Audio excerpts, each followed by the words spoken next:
Halo teman-teman, perkenalkan nama saya Arini Hinggiranja dengan NIM 2410310030. Saya dari kelas PBSIA angkatan 2024. Pada kesempatan ini saya ingin menjelaskan tentang mata kuliah fonologi.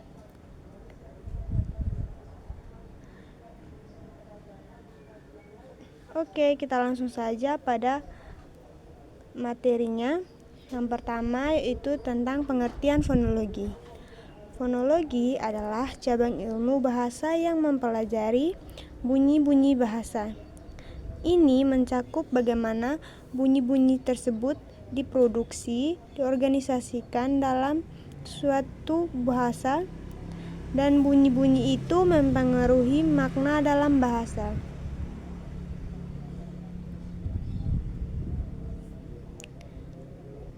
Yang kedua, cabang fonologi.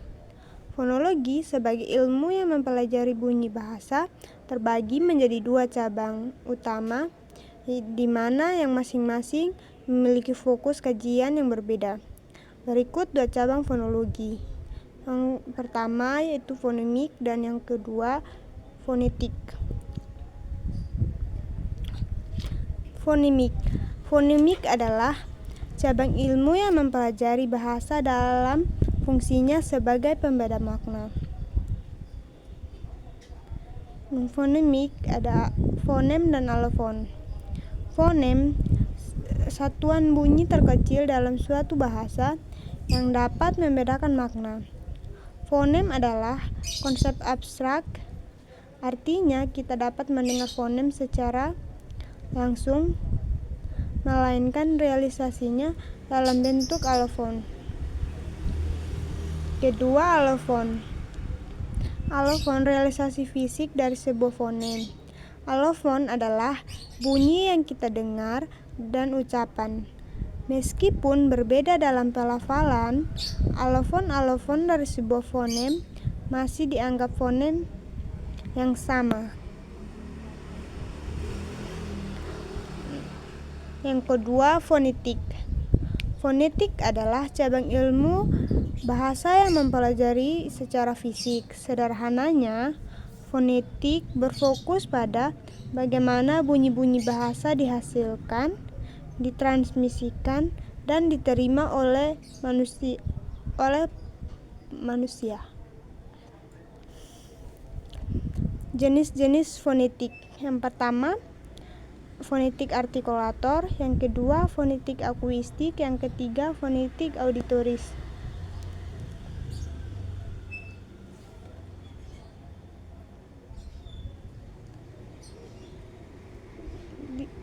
Fonetik artikulator mempelajari bagaimana bunyi bahasa dihasilkan oleh alat-alat ucap manusia. Alat-alat ucap ini termasuk bibir, lidah, gigi, dan rongga mulut serta hidung. Konsonan dan vokal. Bunyi bahasa dibedakan menjadi konsonan dan vokal berdasarkan cara produksi bunyi. Konsonan. Konsonan dihasilkan dengan menghalangi sebagian atau seluruh aliran udara. Contohnya P, B, S, M. Vokal. Vokal dihasilkan dengan aliran udara yang bebas melewati rongga mulut. Contohnya A, I, U. Yang kedua, tempat artikulator.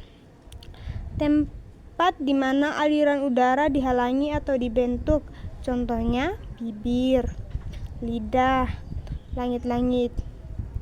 Yang ketiga, cara artikulator, cara membentuk atau menghalangi aliran udara. Contohnya letusan, gesekan, hidung. Yang kedua, jenis fonetik. Yang kedua, fonetik akuistik. Fonetik akuistik mempelajari sifat fisik bunyi bahasa sebagai gelombang suara. Bunyi bahasa dapat diukur dan dianalisis berdasarkan frekuensi, amplitudo, dan durasi. Nah, yang pertama frekuensi. Frekuensi itu adalah tinggi rendahnya suatu bunyi. Frekuensi yang tinggi menghasilkan bunyi yang tinggi, sedangkan frekuensi yang rendah menghasilkan bunyi yang rendah. Yang kedua, amplitudo. Kekuatan atau intensitas suatu bunyi. Amplitudo yang tinggi menghasilkan bunyi yang keras, sedangkan amplitudo yang rendah menghasilkan bunyi yang lembut. Yang ketiga, durasi. Panjang pendeknya suatu bunyi. Jenis fonetik yang ketiga yaitu fonetik auditoris. Fonetik auditoris mempelajari bagaimana bunyi bahasa diterima dan diproses oleh telinga manusia. Yang pertama, persepsi bunyi, di mana proses otak dalam mengidentifikasi dan memahami bunyi yang didengar. Yang kedua, diskriminasi bunyi, di mana kemampuan otak membedakan antara dua bunyi yang diterima oleh alat pendengar manusia.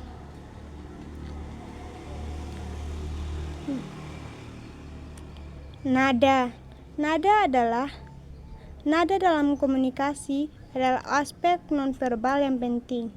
Ini adalah cara kita menyampaikan pesan melalui intonasi suara, volume, kecepatan bicara, dan penekanan kata-kata tertentu. Intonasi suara. Intonasi suara adalah variasi tinggi rendahnya nada dalam berbicara. Ini seperti melodi dalam musik yang memberikan warna dan makna pada ucapan. Volume. Volume dalam konteks fonologi sebenarnya lebih sering dikaitkan dengan intensitas suara atau kekuatan bunyi. Ini merujuk pada seberapa keras atau lembutnya suatu bunyi diucapkan. Volume tetap memiliki peran penting dalam komunikasi lisan, yaitu memberikan ekspresi, emosi, penekanan, dan kontras. Selanjutnya, kecepatan berbicara. Kecepatan berbicara adalah salah satu elemen penting dalam komunikasi lisan. Ini merujuk pada seberapa cepat atau lambat kita mengucapkan kata-kata. Kecepatan bicara yang tepat dapat membuat pesan kita lebih efektif dan mudah dipahami. Berikut penekanan kata-kata. Penekanan kata-kata adalah salah satu teknik yang sangat efektif untuk menyampaikan pesan yang lebih jelas dan meyakinkan. Dengan penekanan kata-kata tertentu, kita dapat mengarahkan perhatian pendengar ke bagian yang lebih penting dari kata atau paragraf yang kita sampaikan. Materi selanjutnya, asimilasi fonologi. Asimilasi fonologi adalah sebuah proses perubahan bunyi dalam suatu bahasa di mana sebuah fonem atau satuan bunyi terkecil yang membedakan makna menyesuaikan diri dengan fonem di sekitarnya, sehingga bunyi tersebut menjadi lebih mirip dengan bunyi yang mempengaruhinya. Materi yang terakhir yaitu disimilasi. Disimilasi adalah kebalikan dari asimilasi. Jika asimilasi membuat bunyi menjadi lebih mirip, disimilasi justru membuat bunyi lebih berbeda. Dalam proses disimilasi, dua bunyi yang berdekatan dalam sebuah kata akan berubah menjadi bunyi yang tidak sama atau berbeda. Oke, sekian dari saya. Terima kasih.